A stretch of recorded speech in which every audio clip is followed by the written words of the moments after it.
بارئ الخلائق أجمعين وباعث الأنبياء والمرسلين الذي بعد فلا يرى وقرب فشهد النجوى تبارك وتعالى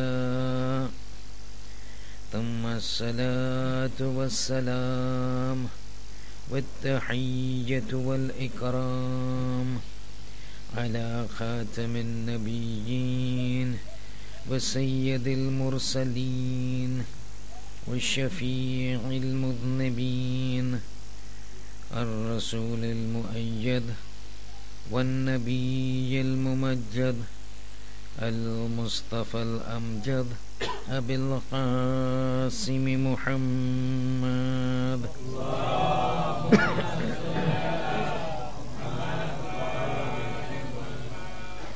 وعلى آله الطيبين الطاهرين المعصومين المظلومين لا سيما عن الإمام المنتظر وحجة الله الثاني عشر ابن العسكري المنتظر ولعنة الله على أعدائهم أجمعين من الآن إلى قيام يوم الدين. أما بعد، فإن الله الصادق العليم قال في كتابه الكريم القرآن الحكيم: بسم الله الرحمن الرحيم. بقية الله خير لكم إن كنتم مؤمنين. صلى الله عليه وسلم.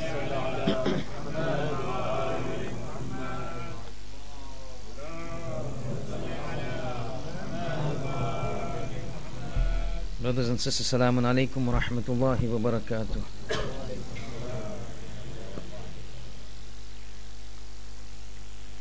Into the 10th night, and we are now in our final stages of winding up of our discussion.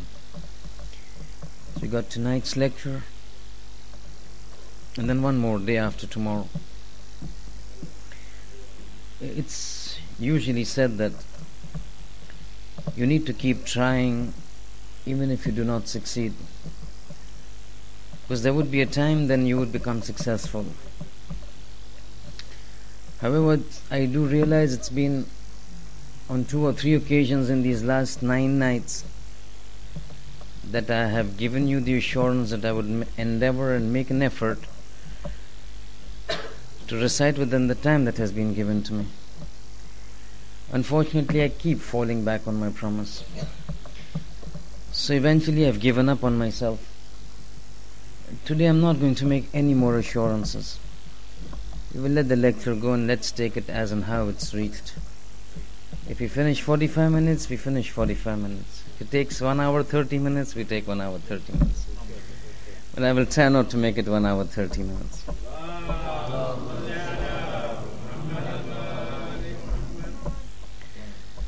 Last night, when we were discussing about the arrival of the 12th Imam, we had stated that the Imam, when he would come, when he would reappear, when he would sit in front of the Kaaba with his back facing to the Kaaba and his first khutbah, and in that first speech that he would deliver, the first sermon that he would deliver, the first speech that mankind would officially hear from him in his capacity as an Imam after millenniums would be this first speech.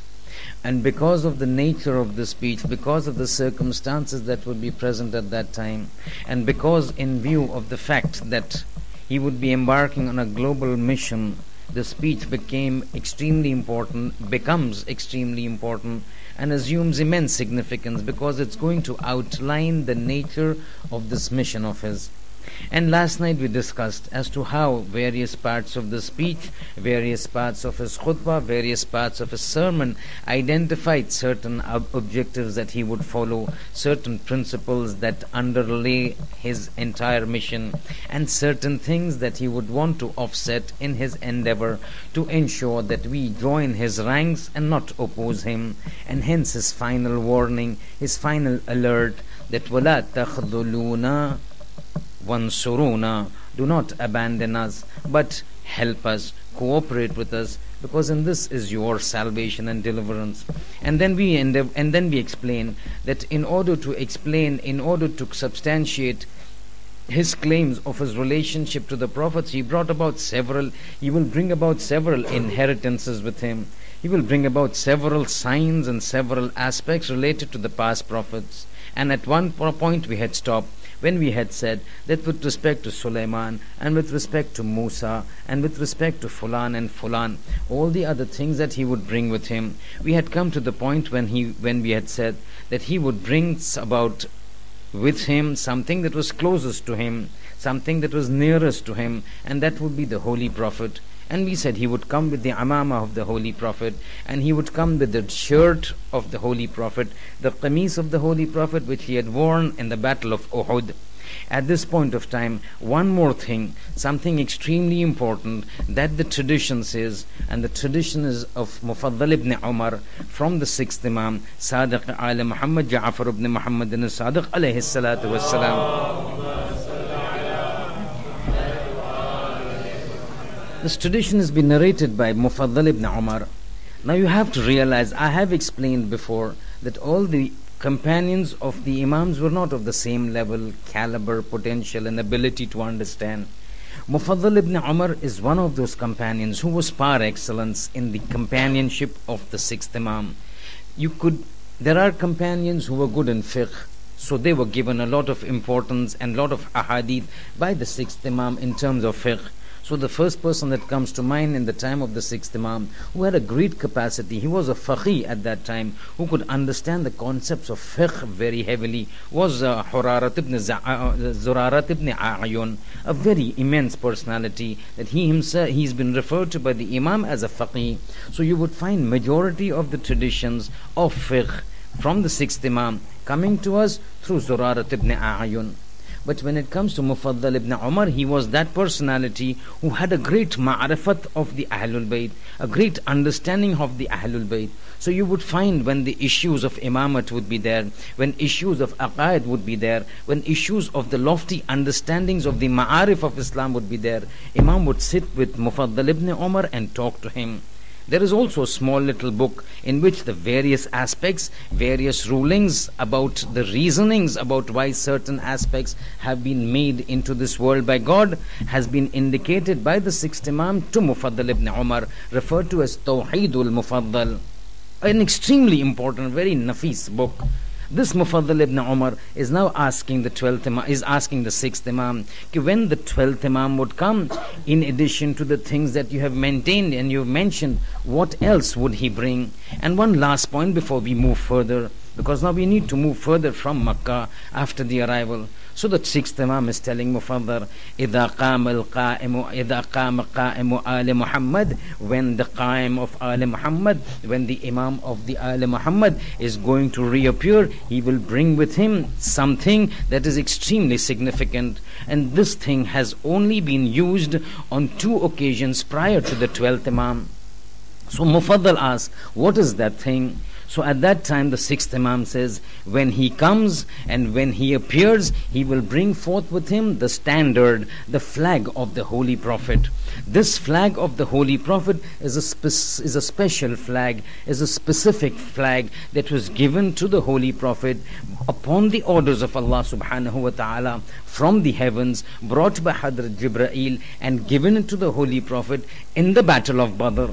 Now, in order to understand the significance of something coming from the skies upon the instructions of God through the intermediary Hadrat Jibreel upon the hands of the Holy Prophet, it is important to know that this came at the time of Badr.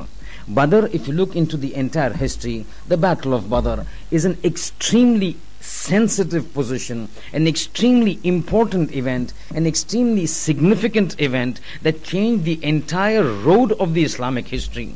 It was a history, it was an event in which the Muslimin were fighting their first battle with the polytheists of Quraysh after the migration of the Holy Prophet from Mecca to Medina. This was the first battle. The Holy Prophet has migrated from Mecca to Medina. He set up his forces in Mecca, in Medina. The polytheists are still smarting from his escape from amidst them. They want to uproot Islam in totality, but they are seeing this man is slowly establishing himself and embedding himself in the society in Medina. And then this comes the Battle of Badr, in which they made immense preparation, in which the polytheists of Quraysh outnumbered the Muslim forces 3:1. At that time the number was 313, and keep this number in mind, because this 313, when we talk a little bit about this 313 companions, plays a very significant role. We are not able to decipher what this is, but that will come a little later, a few minutes later. But this Battle of Badr, the Muslim forces outnumbered 3:1 against an army armed to the teeth, whereas the army of the Muslimin very lightly armed. Despite this, the Muslims become victorious, and hence start that entire expansion of the Muslims to such an extent that it is now the fastest growing religion in the world and the second largest probably religion in the world. It is because of that Battle of Badr.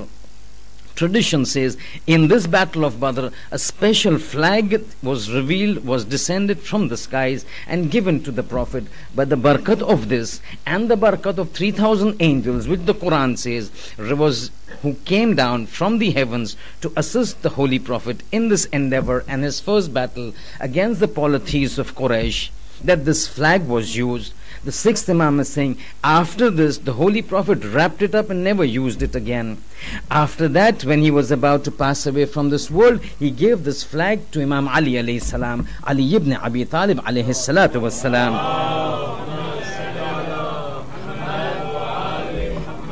When he gave it to the first Imam, when he gave it to Imam Ali kept it with himself till he used it only once, and that was the Battle of Jamal. When he fought the Battle of Jamal, he took out that standard, he took out that flag, unfolded it, and with the barakah of this flag, he won the Battle of Jamal. This Battle of Jamal, when it concludes, Imam wraps it up. The sixth Imam is saying, the first Imam wraps up that flag and puts it back, never uses it again, and from then on, it passed on from the first Imam to the second Imam to the third Imam. Right now, when the sixth Imam is talking to Mufaddal ibn Umar, he says, this flag is with us. So Mufaddal asked, will you be using it, or was it used by Imam Ali after that? He says, Imam Ali only used it once. After that, no Imam uses it.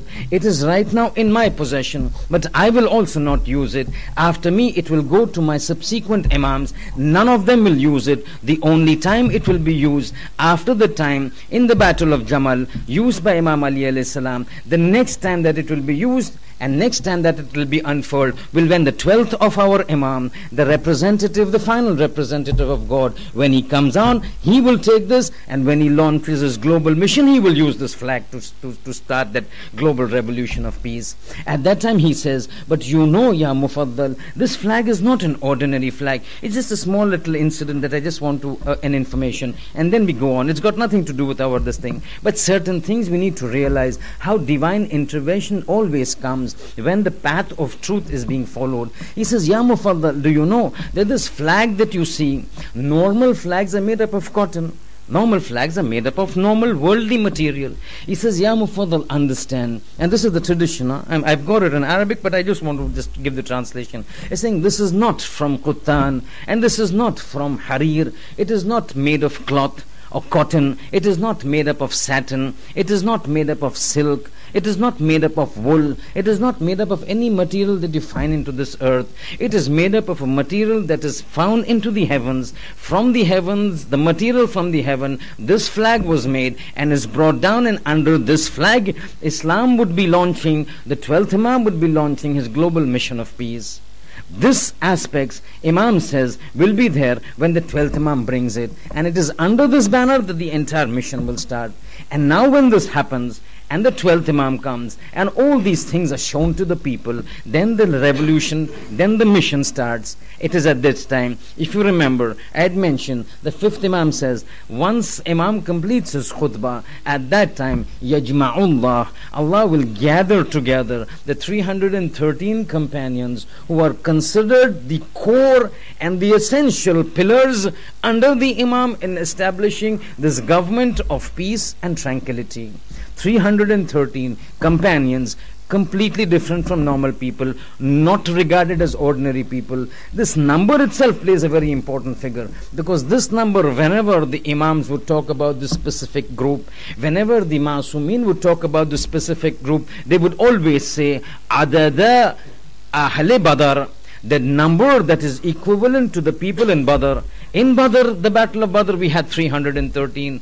Again, in the final battle, which is going to be one of the most incisive ones, this is going to be run under the leadership of the 12th Imam. But with these commanders who are 313, we've got traditions. Once the mission starts and slowly the mission of peace begins to take over the world, the entire world will now move on without any borders. There will be no borders. There will be no visa formalities. There will be no passports required. Tradition says the entire world will be divided into 313 zones. Each zone will be represented and ruled by one of these 13 people, and this is one of the reasons that the 6th Imam has gone on record to have stated, and he refers to these 313 individuals as Hukkamullah fi ardi, the governors of God upon the earth.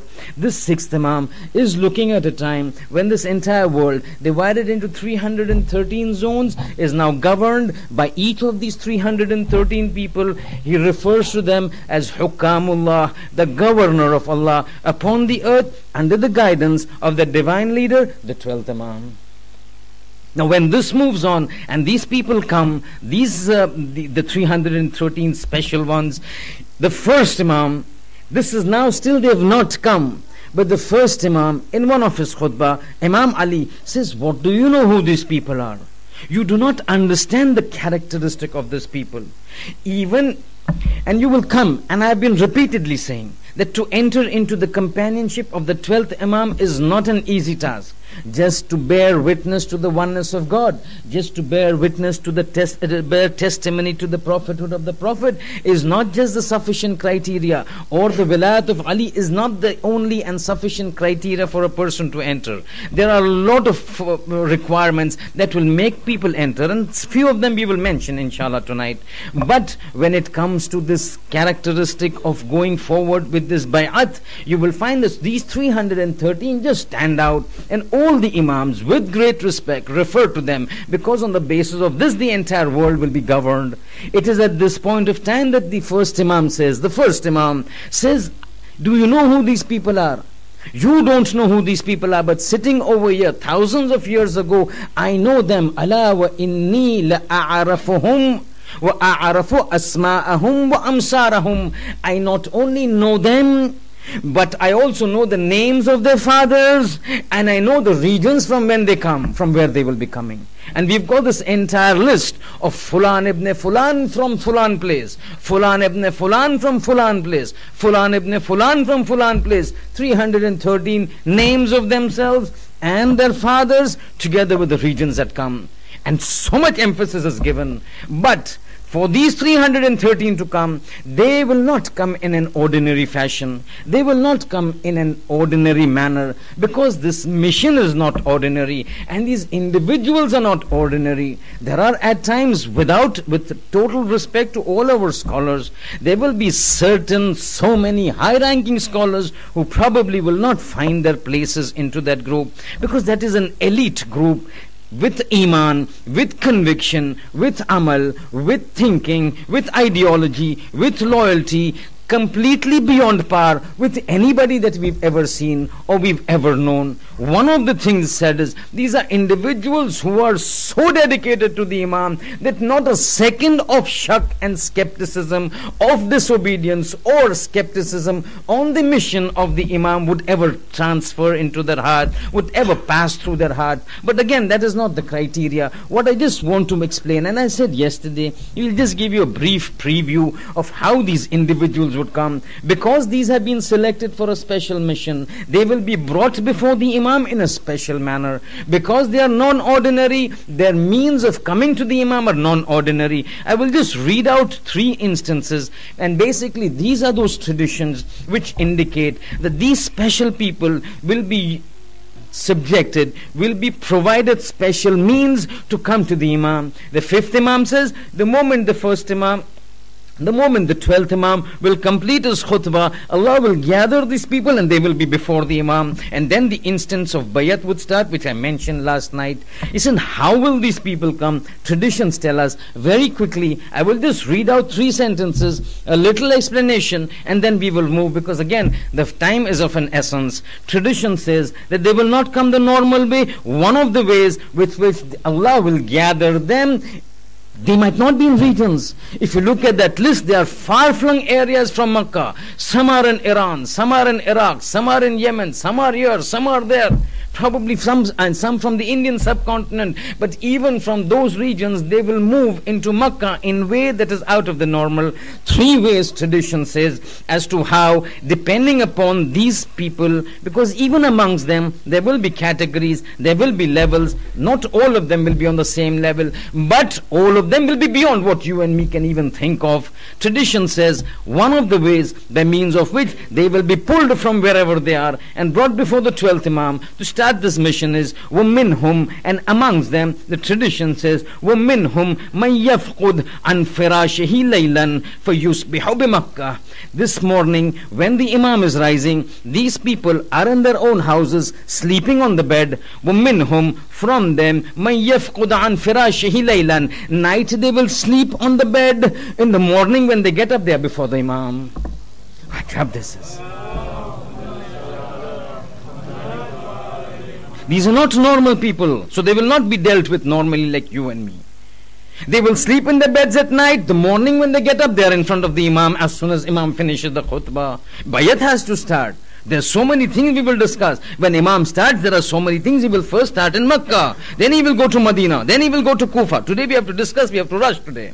Second, وَمِنْهُمْ مَنْ يُرَى يَسِيرُ فِي السَّحَابِ نَهَارًا. Some of them, people will see them. Now I don't know, again, don't ask me the tafsir of this. Don't ask me how to explain. I'm just telling you what is there in the hadith. Interpretation is upon you. I may interpret it according to the knowledge of 2013. But if this takes place in 2090, then the interpretation that I'm giving today might not match, because technological advancement might take place in these 60, 70 years, which will give a different interpretation of how this hadith needs to be interpreted. Tradition says, وَمِنْهُمْ, and amongst them, these 313, some of them, مَنْ يُرَى, you will see them, يَسِيرُ فِي السَّحَابِ نَهَارًا, they will be on clouds, and clouds will be taking them, not at night time, not in the darkness of night. In the daylight you will see them moving across over clouds. What it means, I don't know. How it means, I don't know. But this is what it is. You will see them flying over the skies, and that flying would be so fast that they are still in their houses. Imam finishes the khutbah, they reach the Imam. This is the second one. Interpretation will leave to our understanding of how technology might work at that time. And the third group, the third category would be what? The son of mine asked me, Ali, right? Yeah, he asked me, how will the people come? We've heard that they would take one step forward and then the next step would be with the Imam. This is the third category of the people who would be asked from the 313 to join the Imam. Tradition says, for yasiru ilayhi, and these individuals will move towards him, would reach the Imam, ansarahu min atraf al-ard, from various corners of the earth, not between Makkah and Medina.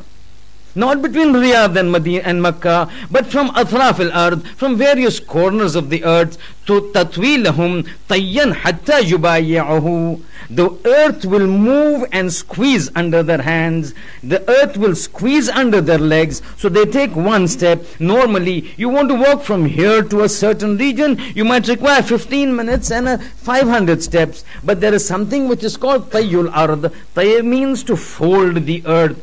At times, the earth folds under the feet, and this person, instead of taking 500 steps, just takes one step, the earth squeezes under its feet, the earth rolls under his feet, and that 500 steps become just the second step. So he takes the first step, the second step, the earth rolls under his feet, and he reaches the Imam. This is not something that is fantastic. It has been seen at the time of the first Imam, at the time of the fourth Imam, at the time of the seventh Imam, recorded.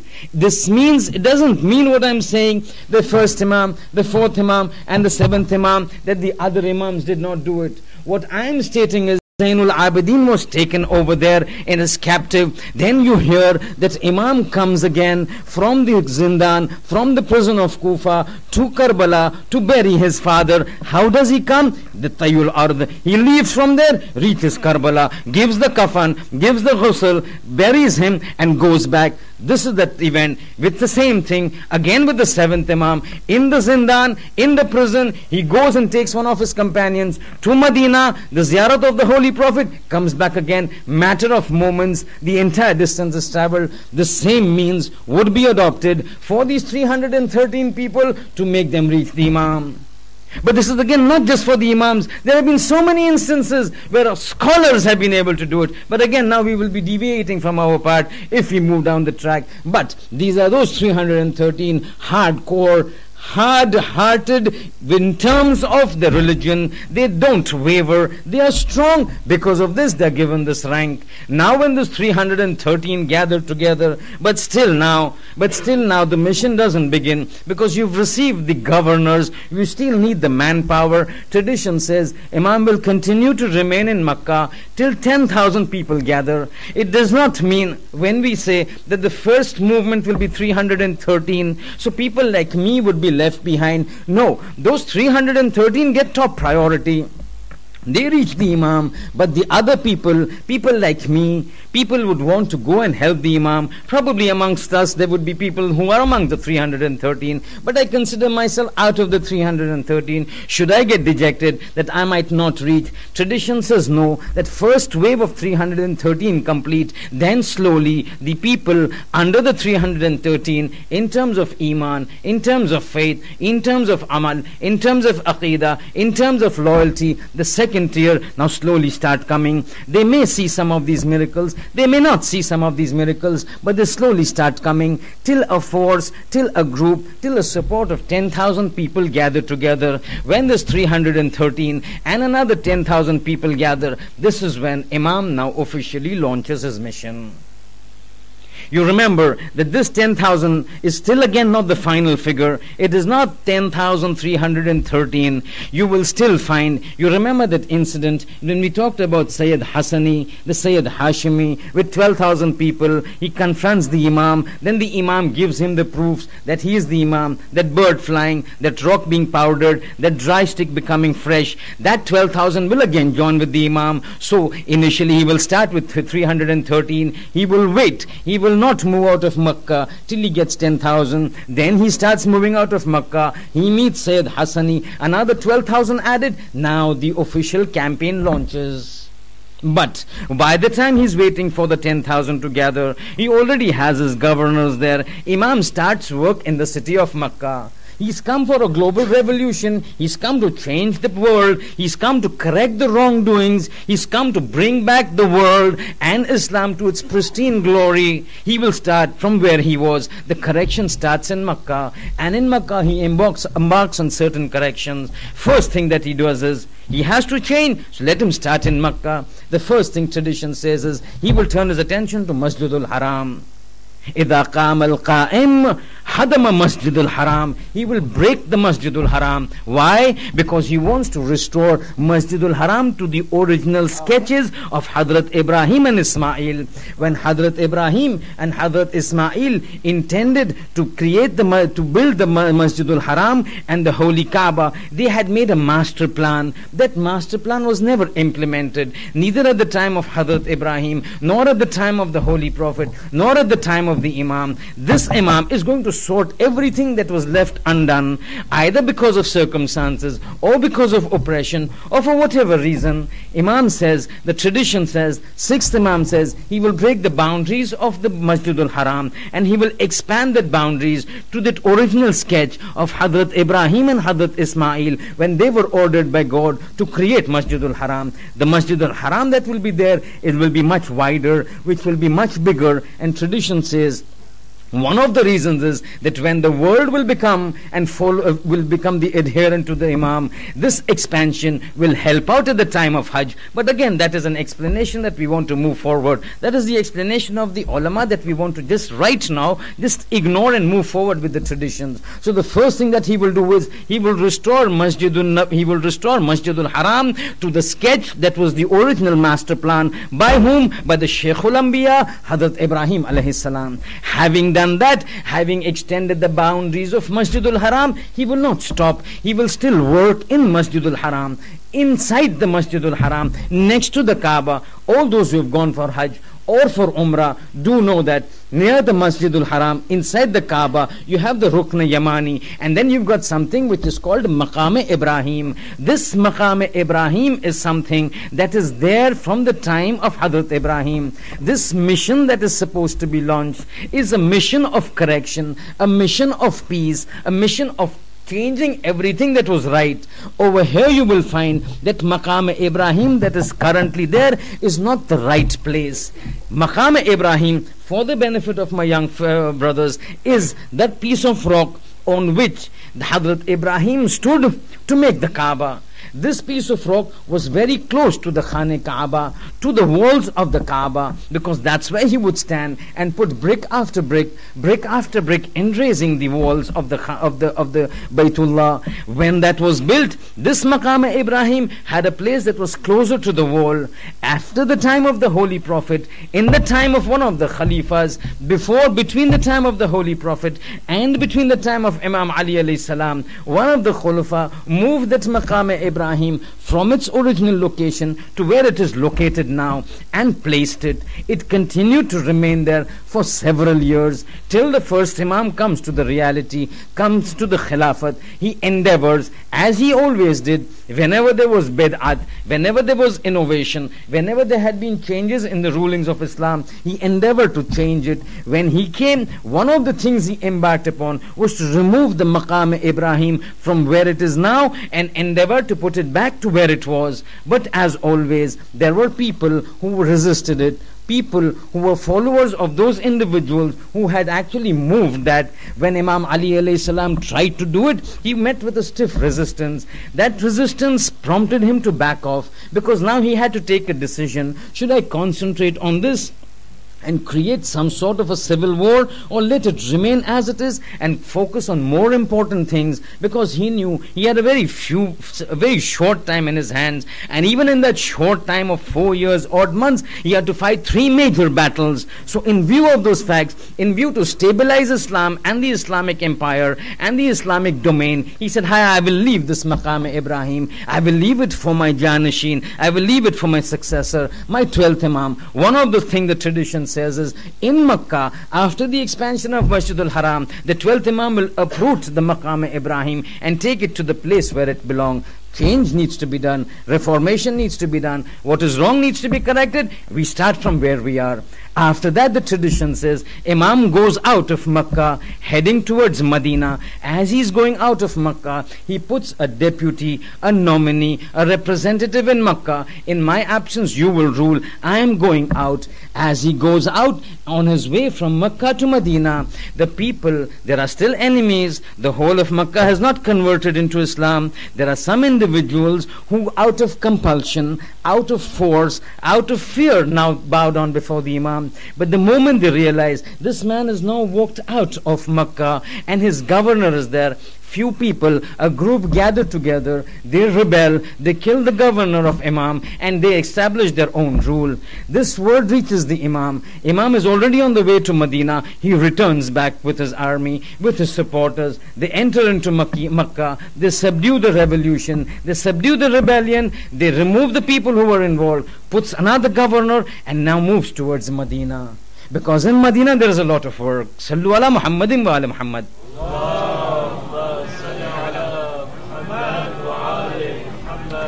The media room now needs to just work on.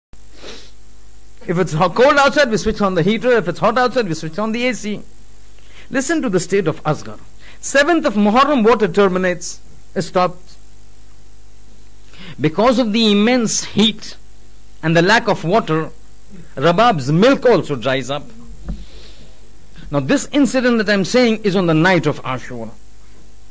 On the night of Ashoor, sometime near midnight, Zainab is in her tent. Zainab is in her tent. All of a sudden she senses somebody standing near the door of the tent. She calls out, Man bil bab. Who's at the door? The flap opens. Flustered, worried, distressed, absolutely upset. Comes in who? Rabab. Bhabi Rabab. What is it? Saying, Shahzadi, I've come to give you a very sad news. He's saying, Bhabi, what has happened? The battle is not yet started. He's saying, I know the battle is not yet started, but I've come to give you a very bad news. Saying, what? He's saying, Asghar has died. Asghar has passed away. Zainab looks at Rabab and says, Bhabi, this cannot happen. He's saying, Shahzadi, I am the mother. I saw Asghar. All signs of death, he is dead. Zainab says, impossible, this cannot take place. Because just a few hours earlier, some time ago, my brother Hussein sat with me and prepared that list of martyrs who are going to be killed on Ashura. Asghar's name was there. He is going to be killed tomorrow. He could not have died today. You know what was the matter? The matter was that Asghar on the night of Ashoor, around midnight, was of such a state that even the mother felt the child has died. Who knows a child more than the mother? This mother was under the wrong impression the child had died.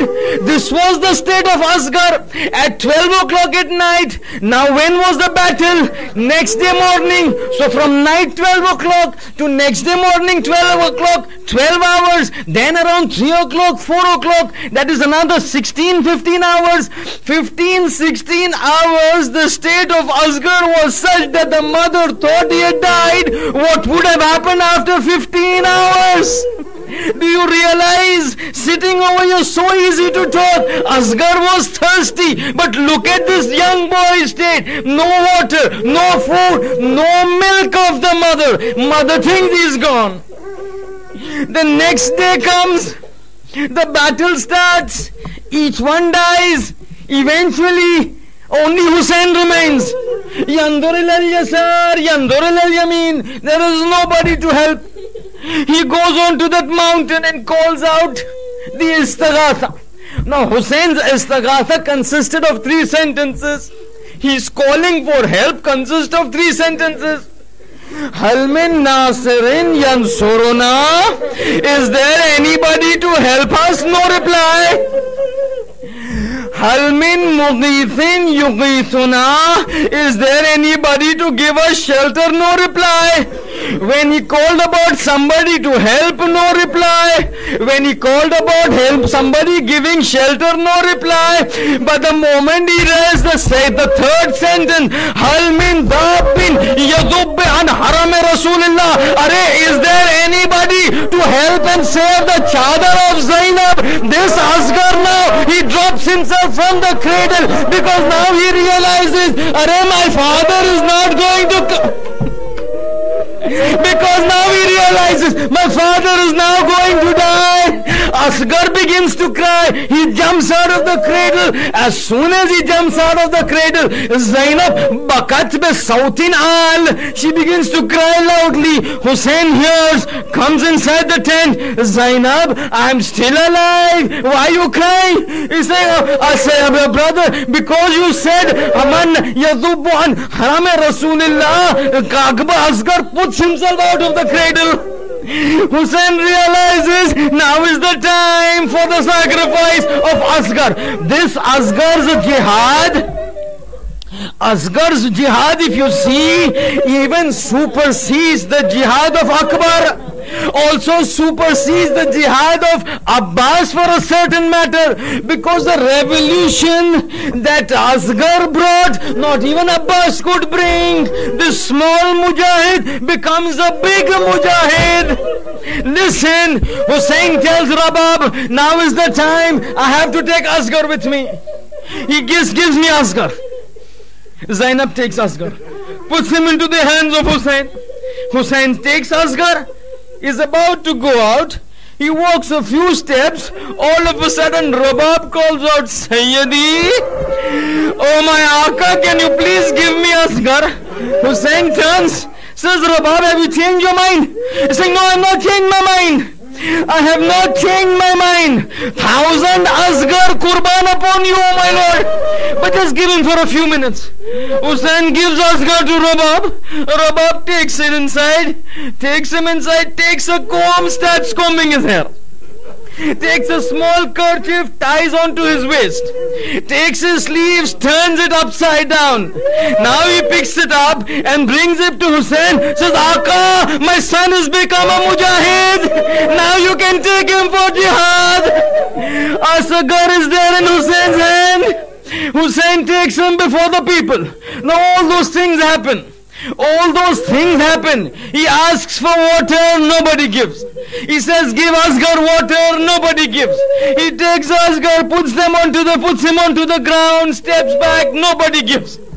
Hussein then takes up Asghar in his arm. At this point of time, Rabab is there near the door of the tent. Rabab is standing near the door of the tent. Now, do you know who Rabab is? Let me give you a little history of Rabab. Then you will know why the incident that is taking place now took place. Rabab is the daughter of Imra'ul Qais. Imra'ul Qais is one of the best archers in the Arabian period. The best archer. He could close his eyes and hit a target. The best archer. Rabab was his only daughter. Being the only daughter, the entire skills of archery, Imra'ul Qais transferred to Rabab. So Rabab knows exactly what to do, when to do, how to do, which arrow does what, which arrow kills what. Here Hussein picks up Asghar, and he is now about to talk. Layla is looking Rabab is looking what is happening. Hussein says, oh Hujjat, son of Hujjat of God, we've tried everything. One last Hujjat we have to complete. You are the son of Hujjat of God. You are the grandson of Hujjat of God. Show them what is your reality. Tradition says, Asghar takes out his parched tongue, starts moving on his parched lips. Riwayat say, seeing this, the forces of Umar begin to cry. They take their rida and cover their heads. The whole atmosphere changes. They begin to cry. A huge turmoil takes place. Umar Asad is watching. He is sensing a rebellion. He is sensing a mutiny. Aina Hurmala. Aina Hurmala. Hurmala comes. Labbaik ya Sayyidi. What is it? He says, Ikhta kalam al-Hussein. Shut off the voice of Hussein. You know what this means? Iqta kalam al-Hussein. Stop the voice of Hussein means the voice comes out from the tongue. Tongue is in the mouth. Mouth is in the neck. Are Hurbala, finish Hussein. Hussein, doesn't finish him. Hurmula bends down on one knee, takes out his three-pronged arrow. Rabab is watching. Imran Qais, the father had taught her, this three-pronged arrow is to either break a tree or to kill a horse. She sees Urmila taking a three-pronged arrow. Aim of Hussein. Urmila lets go the arrow. The arrow is flying. Rabab shouts out, Asghar, if this arrow touches Hussein, I will never forgive you. Tradition says this boy jumps up, takes the arrow in his throat. Fankalaba Sabi, ala yaday al-Hussein. The boy gets stuck onto the arms of Hussein. Hussein looks at the boy, the arrow in his neck, pulls out the arrow, blood flows out. Hussein takes the blood, wipes on his face. Ya Rasulullah, I will meet my Lord in this manner. The body in his hand, 6-month-old child, from here to here. What does Hussein do? What does Hussein do? He goes to the tent, then he calls out, Rabab, I brought your mujahid. Take your mujahid. Now bringing to Rabab, he had covered the body of Asghar.